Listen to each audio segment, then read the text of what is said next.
All right, welcome everybody. So, as you know, last night Tesla dropped a brand new demo of its Tesla bot. This time it's a Gen 2 version. We're going to watch a little clip of that, but luckily for everybody, we've got Dr. Scott Walter joining us.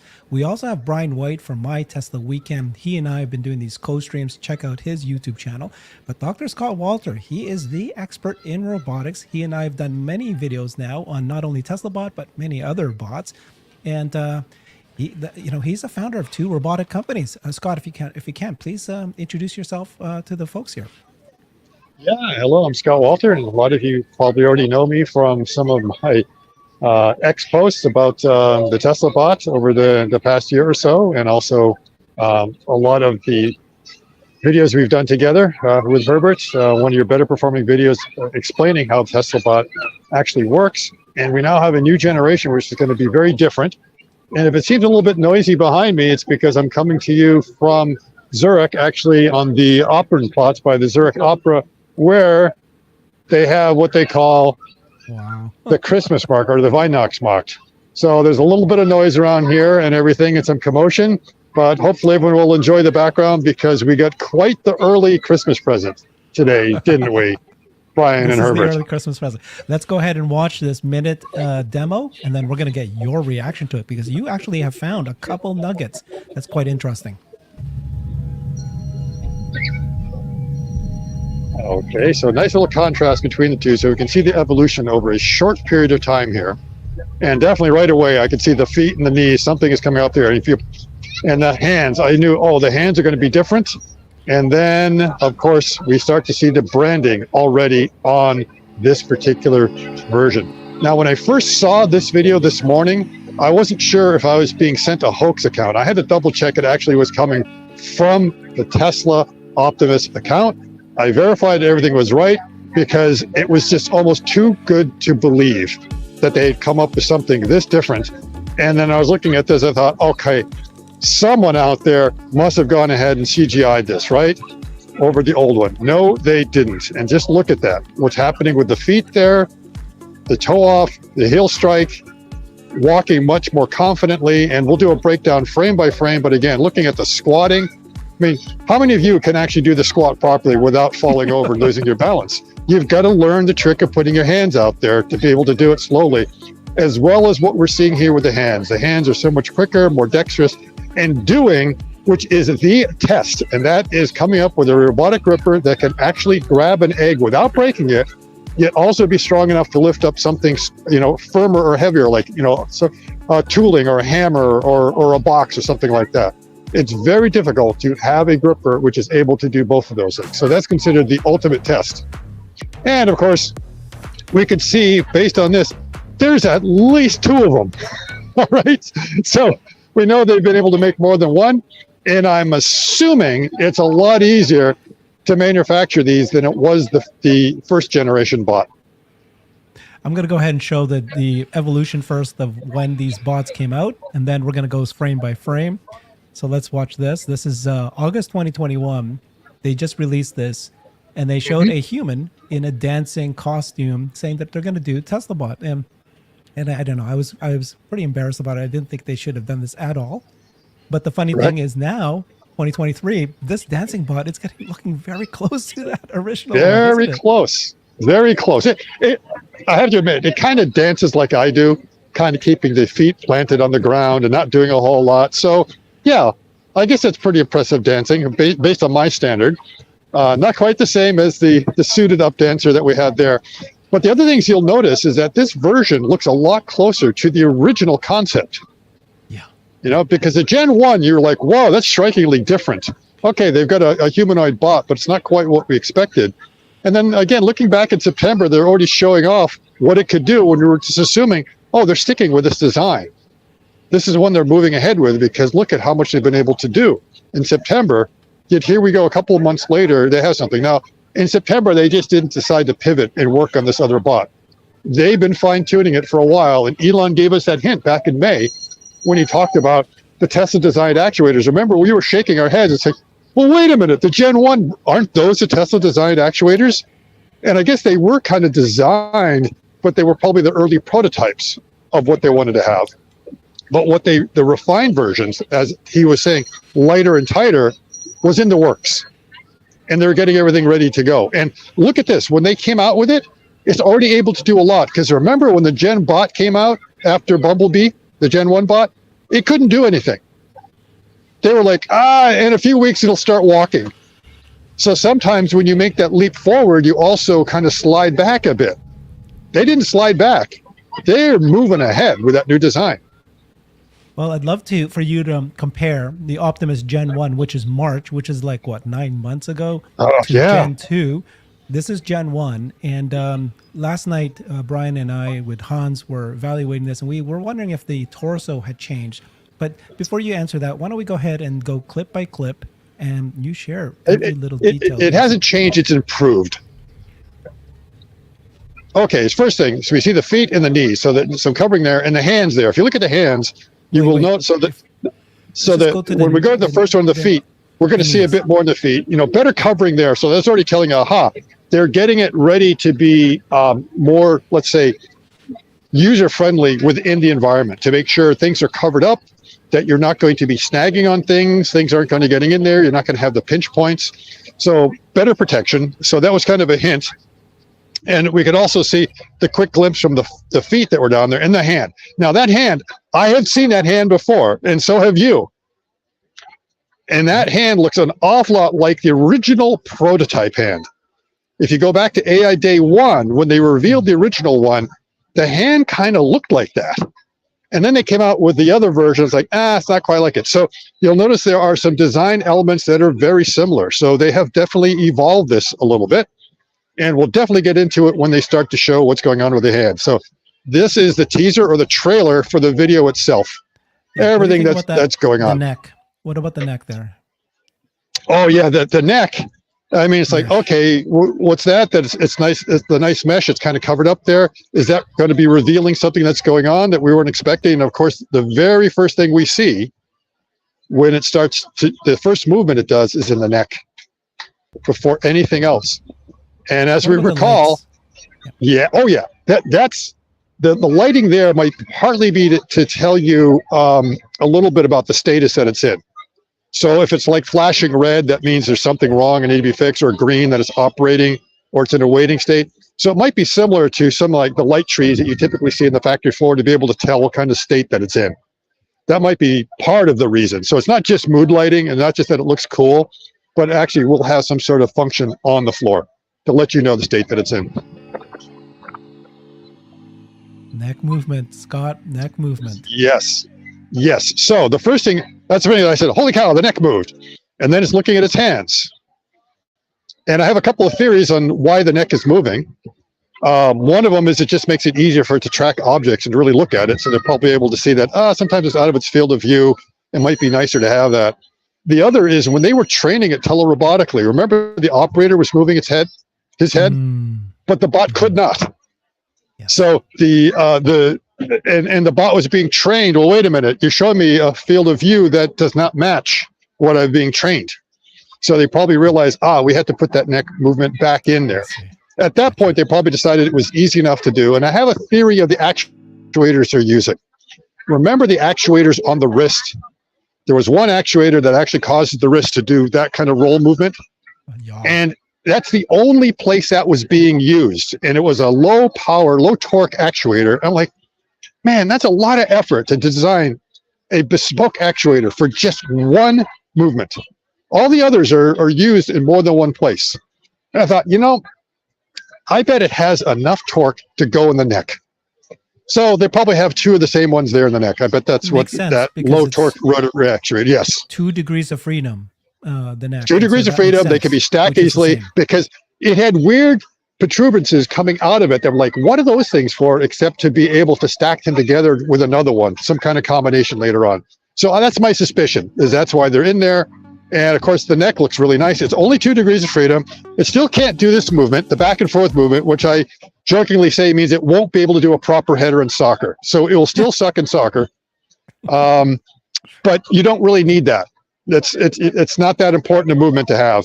But the other two definitely are. And now the movement here is just incredible. And of course, they decided to do it the same place they had done it with the other Tesla bots, I think just for reference. Scott, it says here actuators, integrated electronics, and harnessing. Yes. What does that mean? Yes. Yeah. So the second thing I noticed, besides that the neck was moving, is like, where did all the cabling and harnesses go? Mm. That's why at first I was like, oh, this must be CGI because there's no cables. You know, someone must be tricking me, and this wasn't actually a Tesla account. So where are all the cables? You will notice a little bit here and there, the cables coming through, routing right around the elbow, around the wrist, but they're not really sticking out like they used to be before. They basically have disappeared. And the reason they disappeared is they integrated them into the actuators. This is something we have mentioned many, many times.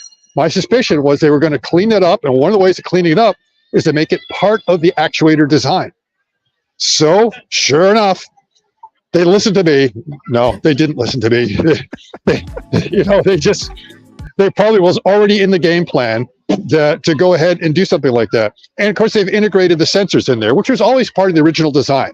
So there's a couple ways you can make an actuator. You buy a motor, and then you buy some sort of encoders, and you bolt the encoders onto your rotary spindly thing on the motor to measure your position, and now you have an actuator.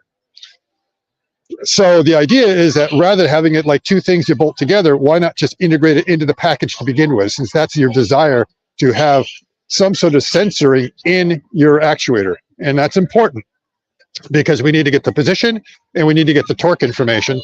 And so they're getting it straight out of it, and they're making it very compact by doing it. And at the same time, they can figure out, well, wait a minute, we've got power coming into this thing. Why don't we just route the power through this thing out maybe the other end, so when we connect another servo on there, it just piggybacks off of that.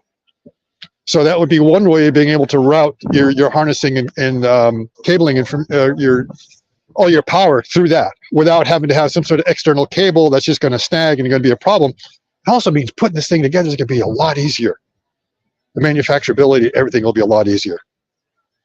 Okay, 30% walk speed boost, and then once we see the foot landing, you're going to have a lot to say about this new design foot and the toe. Look at the heel. Look at the heel. So when you start to go here, notice how the heel is kind of angled to the floor, and it doesn't plop down like it did before, but you'll notice that the heels come down, the foot flattens out, and then it rolls off the toe, and the toe box actually flexes. You'll see that part of the foot stays right there. That is a perfect view right there. Look at that toe box. And they have somewhere in there, I think it's going to be coming right on up, maybe like the frame right after it. It says that it is an articulated toe box, not an actuated toe box, articulated. They also have foot force and torque sensors there, something that myself and the machine, who is on Twitter as well, has argued they would need for good walking to be able to, because you get a lot of data from your feet when they're on the ground that tells you something about what you have to do to balance yourself. And by doing that, it has an idea where the center of pressure is. So it has an idea of how to adjust its balance so it doesn't fall over. So the reason why it's able to squat the way it is really well is it's able to tell, hey, wait a minute, I've got a lot of pressure on my heel and not so much on my toes. I'd like to move that center of pressure a bit more forward, please. And the toe box is not actuated, means there's no motor in there, but it articulates. It just means it's able to rotate or move, and they probably have a compliance joint in there, some sort of torsion spring that is able to give the spring back when it does that. Now, that's energy that is returned as it starts to finish its stride. So that actually helps the walking efficiency a lot. Scott, what do you think about the 30% walk speed boost? So first of all, they've confirmed that everything we're watching here is not CGI. I don't know how many people are saying it's CGI. It looks so good that people think it's CGI. And two, they're saying that it's been sped up, and they have confirmed that what we're watching is, not been changed at all. Exactly. It's 1-to-1. It's real time speed, and so you can see that its walking speed is about a nice leisurely walking pace. It's not slower than a human would walk normally. It would be nice to maybe be a tad bit faster, but it's really close to what they need to be able to work on the floor. And the 30% boost in speed, I think they're getting that just from improvement in the gait. And there's probably still a little bit more that they'll be able to get out of that. And they're doing it without expending more power. So that's my guess. It's just the 30% improvement does not mean 30% more power. It might be the same power. And a lot of it is coming from the fact that they reduced the weight. So somewhere in there, I don't know if we passed that point already, that it went on a 10 kilogram diet. I'd like to ask them if they did keto, because that seems to be, a pretty, 10 kilograms, 22 pounds. How did this happen? Maybe in 6 months. Instead of metal, they're using plastic is one option. What do you think? Yeah. So I guess, and is plastic like to be, I wonder if it's vegetable based, because that way it would have been a keto diet. I suspect so. I mean, because there's a lot of advantages by losing that mass, especially in the lower extremities there. That means it's a lot easier for you to articulate your leg. It moves quicker because you don't have as much mass to throw around. So that's another place that they could be getting at 30% savings, as well as the manufacturability. Now, the only concern I have is the plastic going to be durable enough to handle the hinge points that are there, right? Because you have a lot of cycling going on, and you have to be concerned about cycling fatigue. I don't think there's a loading problem there. I don't think it's that the plastic is going to be carrying a really, really heavy load all the time. It should be able to handle that pretty well. It's just going to be the repetitive motion of those actuators where it's connected to that piece of plastic, and whether they fortified it in such a way, or what kind of plastic are they using to make sure, it's probably some sort of really rigid, hard polyurethane that they've been able to concoct that's going to work. So it's possible. The other thing is they've probably designed it in such a way that the other parts of, let's say, the bone design that they have there is designed to handle the stresses so well, it's not going to cause any fatigue. So they've got the topology down to be able to come up with the loading as would be expected, and to make sure it's not going to induce or create any fractures or fissures where you don't want them. That calf is very strong. Thank you, Johnny. Yep, absolutely true. Yep. It could do this, Scott. Okay, this part, Scott. Whoa. Yes. Okay. So now what we can see there, and again, is if we go back to it, it's 11. It's a new 11 degree of freedom hand. So the old hand was also 11 degrees of freedom. So let's not confuse articulated, actuated with degrees of freedom. So I believe there's still 6 actuators, 2 for the thumb, and then 1 for each finger, for a total of 6 in each hand. The actuators are actually located in the palm, using tendons to pretty much close the fingers, and probably torsion springs in the knuckles to open them up. Now, it seems to be the same finger design. They're all the same length, and you have only 2 knuckles. You don't have 3 knuckles like on a human hand. So they are using the springs to allow the hand to open up, and then the servos make it clasp down. So that's the opening and closing. Now, they may have changed a little bit, that I've noticed that when the hand opens up, the fingers spread out a little bit, but I think that's just kind of the way they've designed it. It's not that they have the ability to spread the hand. So it cannot do live long and prosper, okay? That's just not going to be something it can do. So when it opens it up, its fingers seem to open up like that rather than staying this way. And because it doesn't have that control, it can't play the piano. But it can do a lot of other things, like maybe iron your clothes and fold your laundry. We'll see. So the hands have been designed to be improved. I think Hans pointed out that it looks like the shape on the palm, where it used to be kind of arched a little bit, they may have straightened that out. So the fingertips almost all have the same length. I'm not sure why they decided to change that. Maybe it was just a packaging issue of how to get the actuators in there. They decided to go with that. But the big thing, before we even go there, if we just go back, hold that for a second, right where we were for a second, is the wrist itself, because that's connected to the hand. They did not change the wrist design. So as far as I could tell, the way all the kinematics works has not changed. The shoulder is still three axes, 3 serial joints that are connected the same way as before. It's just lighter and tighter and well disguised. The elbow, we can't really see how the elbow mechanism works, but I think it's the same as always. It's just been well covered up, and we get the fabric covering that. And then if you look at the wrist, it is exposed, and it's the same wrist mechanism. But they changed it a little bit, because the old ones, both those actuators were parallel to each other. Now, if you notice, they're kind of slanted, they're angled in. And that angling in has allowed them to make it where the wrist is a little bit more narrow. So that was jutting out a little bit before, the connection bar that they would use at the elbow or at the wrist. And now they've been able to make it a little bit closer together by kind of making the servos angle out a little bit more. So that's a little change that they've made. The ankle mechanism is also the same. That basically hasn't changed. It looks different. It hasn't changed. And then when we get to the pelvis is kinematically the same. It just looks different because they changed the pelvic girdle a little bit. And it looks like they reduced some weight there in the pelvic girdle. It's so that's so much smaller, yeah. Scott. It is so much Yes, smaller. Remember the it other is. bots that we looked at? They're massive. Yes. They're like Princess Leia buns. These guys are like, yes.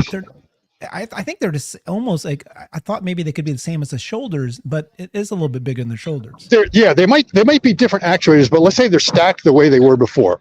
So you had three sets of two, and they're kind of set up the same way, and they have kind of what looks like the pelvic girdle in the back. It looked like an upside down heart, and it looks like it's still the same for the back. It's just that it's missing everything that used to be there in the front. They decided they didn't need that. They were able to design it with less material. So that could have also been, 1 kilogram right there in mass that they got rid of, just redesigning that a little bit. And then if we look at what they're doing here with the hands, this is what is definitely new, and that is the touch sensing. So again, the idea of picking up an egg is something which has always been a problem in robotics, and now you're doing it, and they're able to do it because they have touch sensing. But look at the heat map. Look at how the heat map moves around there on that touch sensor. Now, I don't know if they have touch sensing only on the fingertips, if it's also in the middle of the fingers, or if those are just non-slip pads that they put there for when they grasp anything else. But clearly, they now have the sensory data coming from the tips to allow them to do something like this and other things. And I think one of those other things that Elon has mentioned is they expect to be able to thread a needle at some point with these hands. So that's remarkable. Now, as you look at the different frames, you will see how that heat map moves around. And notice how the intensity of the heat map changes, and notice its position on those tips is able to move around a little bit. So that means they're sensing all around the tips. It's not just, oh, I touch, I feel something, I don't feel something. It's not a binary on-off. It seems like they're getting a lot of information about the locality of what it is you're touching and the amount of pressure it's applying at that point. This is why after I looked at that, I posted that with these tips, Optimus can probably read Braille. And I didn't get much pushback from that, so most of the people kind of agree. Now, the true test, what we call the James Dalma test, is whether Optimus can count change in its pocket if it was wearing a pair of pants. Something we humans can do, right? If you put coins in your pocket and you put your hand in there, you can count the number of coins you have, obviously, and you can tell whether you're grasping a quarter or a nickel or a dime. There's just enough sensory information you can get from that. I don't know if Optimus could do that trick yet. Maybe. We'll see. Well, my thing is, I don't, I'm only from the shoulders up, so why would I wear pants in the first place? The bots got me beat on that front. So I have a couple Us talking heads here, yep. I have a couple thoughts. The head, could it also be for balance? Could the motion be for balance? Could be. I don't know how much I think it's kind of got a hollow head. I don't want to insult Optimus very much. I'm not sure how much is in there or how much mass, because obviously they'd like to reduce the mass. But you're right. When you see like a duck walking or something like that, it's using its head sometimes to get the balance that it needs. And if we look at the squatting position when it goes down there, it probably throws its head forward just a little bit to help in that. The other is, remember I said that was one butt you didn't want to see in seats? Well, that new butt, maybe you do want to see in seats. And if it can move its head forward, maybe it could actually get into the Cybertruck. I'm not sure about a Model 3. Probably the back of an X. Remember we talked about before that the Optimus Gen 1, the head was empty. And in fact, it just had this metal bar that allowed you to be able to grab it and hold it and hoist it up. Now look at this. This is the Easter egg you've been waiting for, and it's right here. Well, boom. Oops. Gosh. Sorry, guys. Oh, where is it now? Slow boom. Where is it? Did I lose it? Worf is saying that the head is just a decoy. What does that mean? Right there, I Scott. mean that. Yeah. Look at this. Oh yeah. Oh, So it's being held lifted now from at the back. Scott. Yes. So they probably have something to support it from the back, because before they were hanging it from the head because it went straight to the torso without going to the actuators. Now you're going to be compromising the actuators. So they're probably supporting it some different way when they need to have it on a harness. Exactly. So it may be that, I don't know if they filled it up with anything. You know, they obviously have cameras in there. I would assume they have whatever they need for the electronics for the LEDs that are on there. Eventually, maybe some sort of display screen, and then some sort of audio. But that doesn't take up a whole lot of space or a whole lot of mass. No, less than a phone. Yep. Yep. The cams, the actuators on the wrist still appear quite large. Do we think those are going to miniaturize a bit? They may be. And see, what they managed to do is by angling it, I think they're getting it out of the way of the hand a bit better. So the fact that they've made it kind of a V coming on down there has helped a little bit. And whether they can get that tighter in there, I don't know. But it is definitely an improvement. Definitely an improvement. And the legs do not seem to be as cumbersome as before. So the calf muscles also seem to be a little bit tighter. Scott, take a look at this little clip here and watch the movement of the bot, right? So first of all, of course, it's beautiful the way it's looking at his hands, but then the way it shifts its neck and the shoulders, is that coded or did it learn this on its own? So take a look at this, right? So it's standing, it's looking, see that little shift right there? Yeah. I think that's just it's kind of learning that from the overall control system of how to maintain its balance.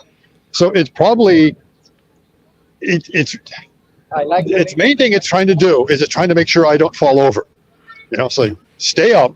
And so it's learning how to balance, and a lot of it is knowing where the center of gravity is and keeping it in the right position. So that information is coming in, and anytime you move your body, you are feeling it somewhere else. So even though you think you get your feet planted, if you start moving your arms around and doing something like that, your legs kind of have to respond to be able to make sure you kind of keep your balance. And it's a very subtle kind of movement. So the entire movement of the Optimus bot is definitely combined together into one algorithm. Doing that heuristically is very difficult to do. So it sort of understands what happens when it moves one part of its body. There's going to be a reaction somewhere else that it needs to take care of, which is why it probably was able to squat. And one of the questions I had about that squatting is, was it taught that? Was it shown that? Or did it just sort of figure it out that as it tries to go down and do that, it's losing its balance, and the only way to keep itself from losing the balance is to put its arms forward. So it's maybe figuring that out itself. That could be like an emergent behavior that comes from whatever control system they're using to make sure I don't fall over. Wow. So a question I had for you, Scott, is yesterday when Herbert and I were watching it, we noticed that the fingers are straight apart from the ring finger, which is just maybe a 3/8 of an inch shorter. We assume that's for some kind of improved dexterity. How could, you can see it right there, how would that work? How would having one finger a hair shorter add dexterity? Okay, that's what's hard to tell. Are they all the same length, or is it again the offset? Because before they did it by cut, they are all the same length. Did they offset one of them to make one of them stick out a little bit more? Because that's how they did it before. That's all they did. Is along the palm, they made it like a little bit of an arc. And without a really good close-up, it's kind of hard to tell. Yeah. They almost look like they're the same. Mm-hmm. And part of that length could also be that one of them is slightly bent. So if it's deflected a little bit, it may come up a little bit different.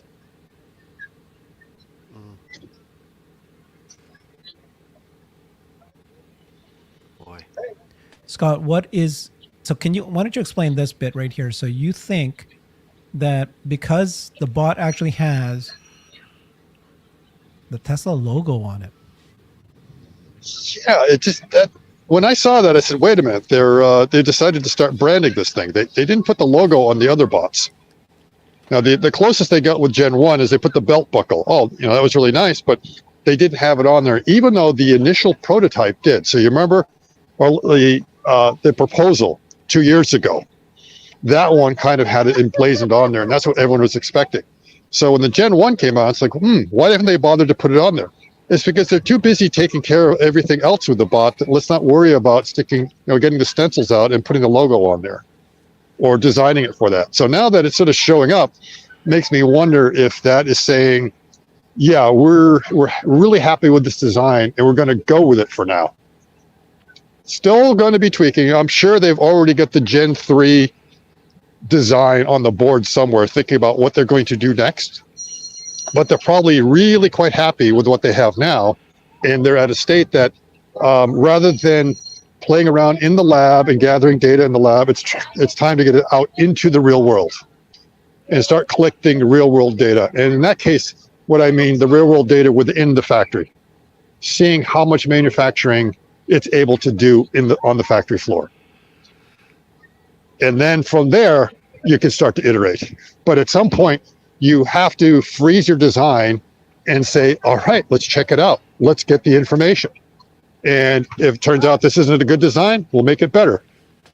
But they're really close. They're going to be changing some things, but I think there's a lot of the stuff they're going to stick with. It looks like they did not radically change any of the kinematics. So one possibility is they could have come up with a completely new shoulder. They didn't. I think they stuck with the same elbow. They didn't put a rotary joint in the elbow like all the other bots that we've seen out there. So they're sticking with that. So whatever data they have, they're saying this is the way to go. This is the right way to design the elbow from what they're concerned with. And the wrist, they like the wrist. They say, yep, we're going with that. So everything's been refined. Nothing's really been changed. Well, let's go through the list here. So this is the original Gen 1. Sorry, Brian. Go ahead. Oh, it's all right. I was just going to say that I think the movements are so refined that honestly, the current dancing bot is better than the human dancing bot. Not as energetic, but more refined. Yeah. Honestly. Yeah. Yeah. So Scott, let's go look at this and compare what we're seeing from the Gen 1 to Gen 2 in 9 months. You were saying that they're reusing it, but everything's been refined. But like you said, the big one is cables are no longer out there. Yep. It's so much thinner. The batteries are in the middle, right? So it looks great. It's still. I think it's still the same. It's probably similar torso. They may have made some refinements there. I'm assuming it's the same number of batteries, the same type of batteries. But look at the legs. The legs was massive with lots of stuff going on here, and that's gone. Oh, I don't have a photo of that. They had a lot of other controllers that were kind of sitting out there, all kinds of different lights. It's and then the feet massively improved. Metal, and then now no longer flat metal. Now a real foot. Now something we can call a foot. There. And now and this, then of course, the hands. Yeah. Oh, we just lost him. Okay. He's coming back. Maybe he's back. Everyone else, we've seen a lot of walking bots out there recently. Everyone has shown their walking bots, and their walking bots are all doing the same thing, flat-footed, plop, plop, plop, plop, plop. And it's almost like, it's a really hard problem. No one's going to be able to solve it. Tesla seems to be the first one to come up with a really nice-looking human motion on the foot. Worth noting, the most advanced and sophisticated, you'll never catch 'em bot, Boston Dynamics Atlas, still has tennis balls for hands. Yeah. That's ridiculous. Yeah. Yeah. And this, and to me, further proof that it'll never come to market. Right. And it's also hydraulically actuated. So, with hydraulics, you can get extreme power. That's what allows you to do things like backflips. But it may not be able to give you the refinement that you need to do what the Tesla bot wants to do.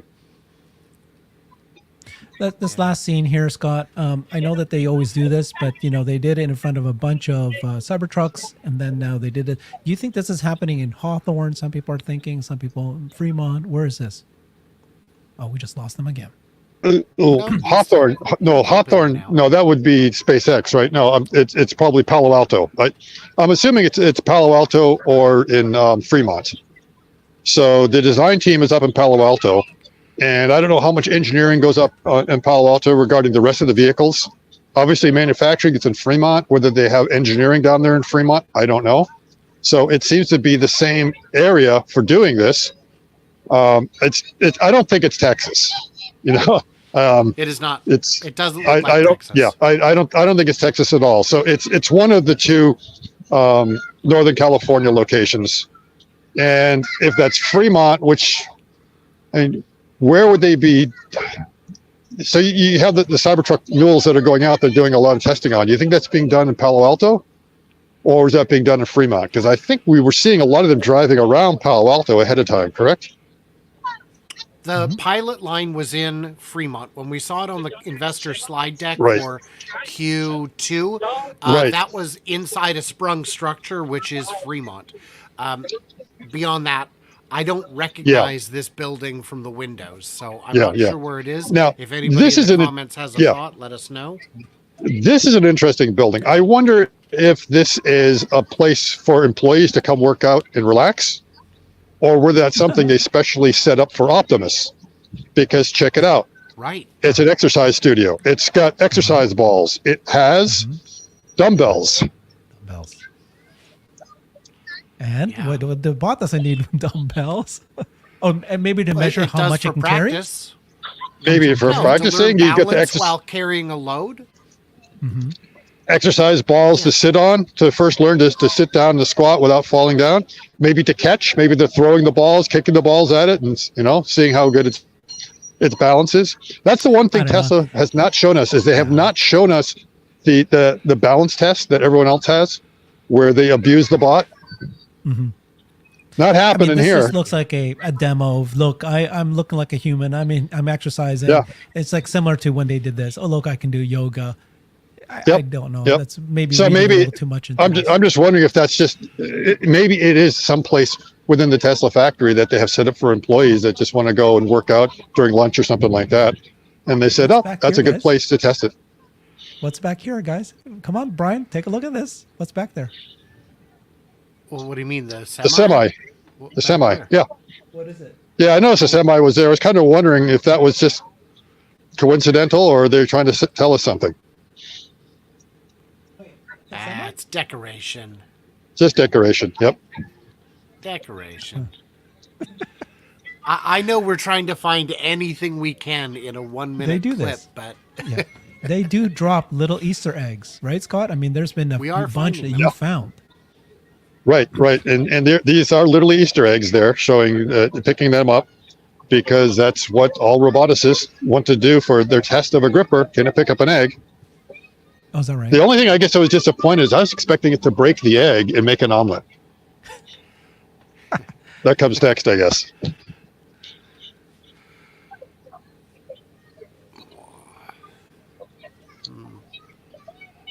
So the question is, one question is, why aren't they releasing it now? And one answer I've seen is, well, the one we had 6 months, 9 months ago could have been commercialized, but if they had started making that one, they would already be obsolete. So the question is, at what point does Optimus become the MVP? Minimum viable product. Yes. And I think this is your MVP. And it's probably very easy to manufacture.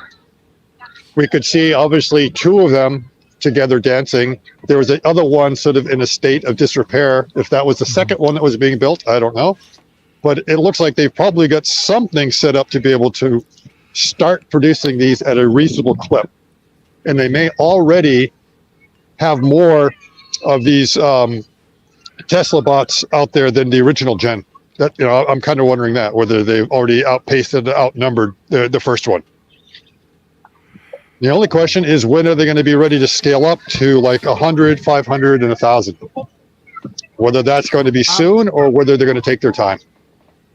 A question I have for you, Scott, is what's going on with the knees? Are those just decorative covers? Do these have knees, or are they just hinged joints? I think those are just covers. So I think that's just sort of a cover for the mechanism that's going on down there, just to make sure it doesn't get caught into anything. Again, to prevent any sort of pinch points.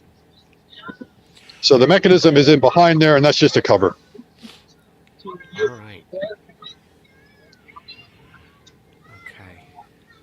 Scott, what's the most impressive? There's the hands, right? The articulation of the hands being able to do things like this.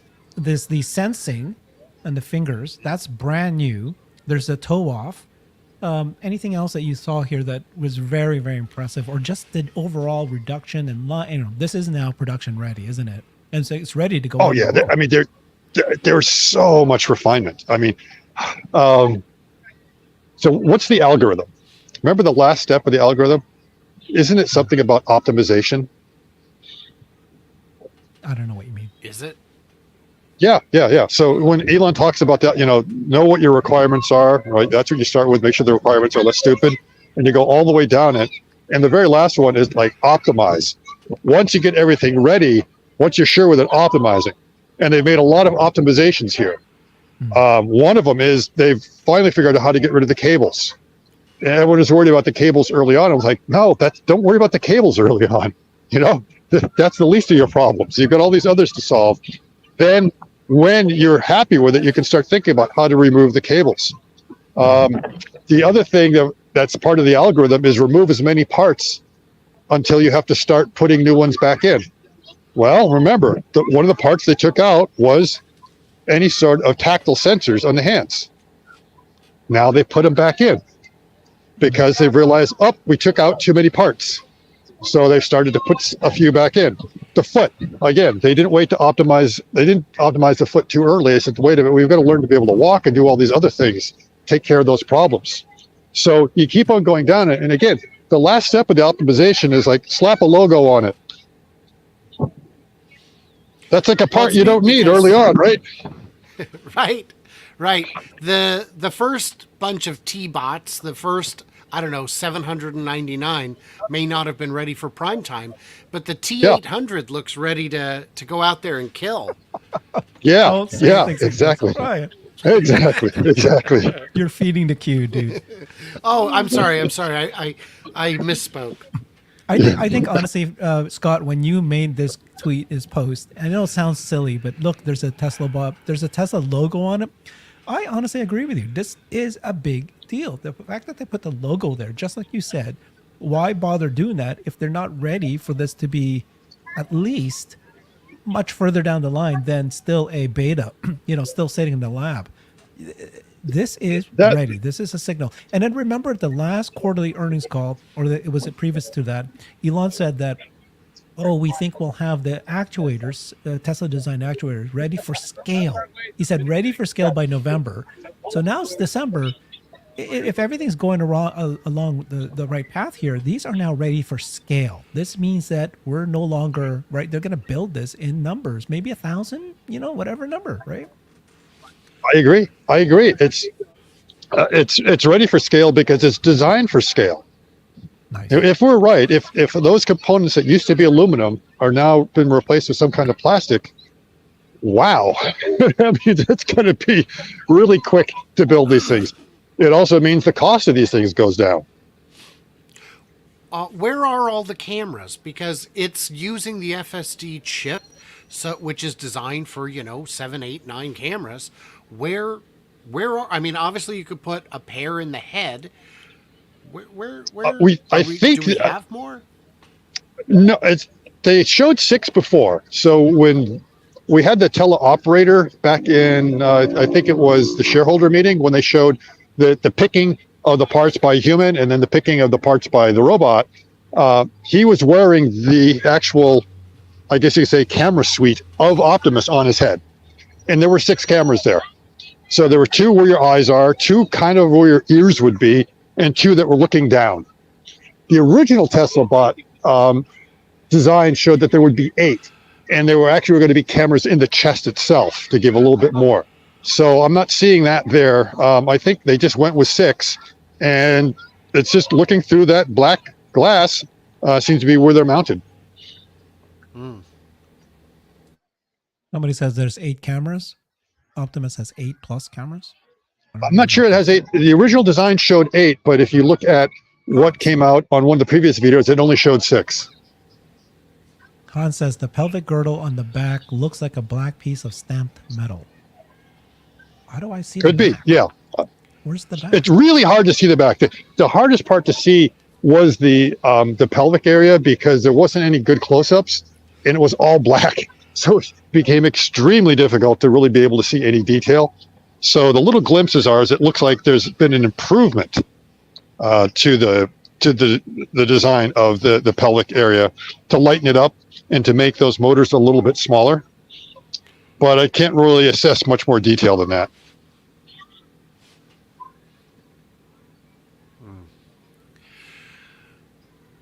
All right. Okay, Scott. So this is amazing. Pretty well ready for work, right? You've been saying that Yes. even the version 1 could already be in a factory. Now, can these bots help create bots? Does it matter that the bots are creating bots? Not right now, right? That's like a future thing, isn't it? No, But yeah, they'll probably be part. They could be part of the final assembly. There's obviously going to be lots of components that are going to be manufactured the old-fashioned way. And then when you get enough of those components, at some point, those components have to be assembled together. And in those steps that you're typically seeing being done by humans right now, that means Optimus could start doing it. And I certainly think that the final assembly of putting all the arms and limbs and torsos and everything together, that's something that could eventually be done. If they're not already thinking about that, that's always a possibility. are you expecting Grok to be part of the bot so you can actually speak to it and it can speak back to you? Maybe someone actually Grok that today. They asked Grok, "Are you thinking of going inside of Optimus?" And Grok goes, "No, I'm not planning on going in there. Optimus, that's all for him. He'll be too sassy and witty for my humor, so they'd have to tone Grok down." So I guess Grok is not looking forward to going into Optimus.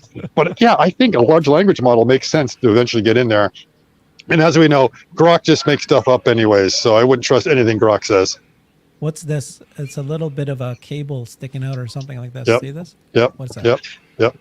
Yeah, that's a little cable that's going to pop out every now and then, just like your veins kind of come to the surface every now and then and disappear, or your a tendon here and there. You're going to see that. And just a warning, I'm on 15% battery, so at any point I could end up like going. Boop. We're good. Just We're good. Okay. Just to Well, warn first you. of all, Yep. yeah. Thank you so much, Scott. I know that you're on your vacation, but you told me I can call you up. I tried to wake you up while it was 3 a.m. your time, but you didn't wake up, dude. Yeah. Well, that's because my phone was smart and it was in night mode. It actually works. Well, now that I have your wife's info, I'll get you next time. Yeah. Thank you, Scott. Yeah. Appreciate your Yeah. advice. This was brilliant. Appreciate everybody. Thank you, Brian. That was Okay. great. Appreciate you guys. Yep. See everybody. Thank you. Bye now.